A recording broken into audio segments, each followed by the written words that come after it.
Hello everyone, welcome to the SimulIDE simulation series. In this particular series we are actually doing some sessions which shows how we can simulate the digital electronics or electronics practical.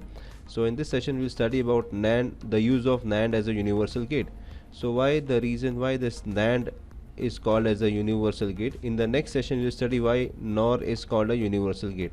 Now NAND is called a universal gate because by using only NAND gate we can construct any other gate.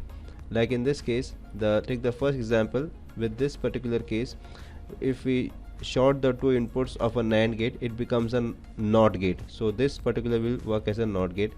Now in this case, the second, we use two NAND gates. The input is given at this point, then output is given to the second gate, which is actually shorted together, which is connected together, and this we get is a output will be the of a AND gate. So this case NAND is working as a AND gate, and then here we can see NAND is working as a OR gate. We require 3 NAND gates, and here we can see NAND is working as a NOR gate. We'll verify this. So the 4 gates are required for this purpose, and then we have this XOR and XNOR. So this is how we can use the NAND gate as XOR gate, and this is XNOR gate. So now let us verify this using the SimulIDE software. So now we are into the SimulIDE software. So let us first select the gate. So we select this AND gate because NAND is not available, but we can convert this AND as NAND. So just left click here, and here you can see invert input. I'll just invert this input so that now it becomes a, you can see this becomes a NAND gate. Now we have to give the input. For input we need the power supply. So we just take this fixed voltage source, then we need a pro for output. This is the pro for output. So before applying the input, we just short this inputs as given in the diagram, and we connect this here, and this is the connection. Now let us start the simulation. So as we can see, input is 0, output is 1. When input is 1, output is 0. So this working like when we give input as 0, output is 1, and when input is 1, output is 0, it is for NOT gate. So here we can see this particular gate is working as a NOT gate. Now let us see for the how we can use this as a AND gate. Now this is the required thing for the AND gate. I've already selected this 2 NAND gates and 2 power supplies. So I'll just connect this one here, this one here, and these 2 inputs are shorted, that is connected together, and here we have this, and this is connected here. Now let us start the simulation. I'll just start the simulation here. Now for 0 0 it is 0, for 0 1 we are getting 0, for 1 0 we are getting 0, and for 1 1 we are getting 1.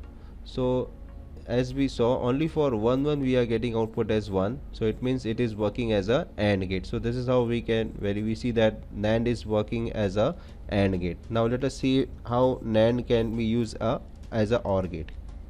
For OR gate we require this 3 NAND gates. So first of all we just connect this, short the 2 inputs of these 2 NAND gates, and connect the first input here and the second input here, and this one here and this one here. This is how, and then connect this output here. Sorry, so let me make it as 0. Now let us start the simulation. For 0 0 output is 0, for 0 1 we are getting 1, for 1 0 we are getting 1, and for 1 1 we are getting 1. So this whatever output we got, it is of a OR gate, and actually we are using NAND gate. So this is how NAND works as a OR gate. Now let us see how we can use NAND as a NOR gate. Now this, we keep the circuit, the leftmost part as it is. We just disconnect the last the probe, and we have one more NAND gate here. So this assembly will actually work as a NOR gate. First of all we need to short this input, and then connect this here, and then this output is connected here. Sorry. So let us start the simulation. So for 0 0 we are getting 1, for 1 0 we are getting 0, for 0 1 we are getting again 0, and for 1 1 we are getting 0. So this is how it is, this a particular set of NAND gate, it is working as a NOR gate. Then let us now check how we can use NAND as a XOR gate, and finally the XNOR. Now next is NAND as XOR gate. So let us see how we can do this. So we need of course 4 gates. So let us connect the inputs. So this goes here, and this goes here, and this also actually goes here, and this also goes here. You can check the inputs, and then this output simultaneously goes to this both inputs, and this one the final one.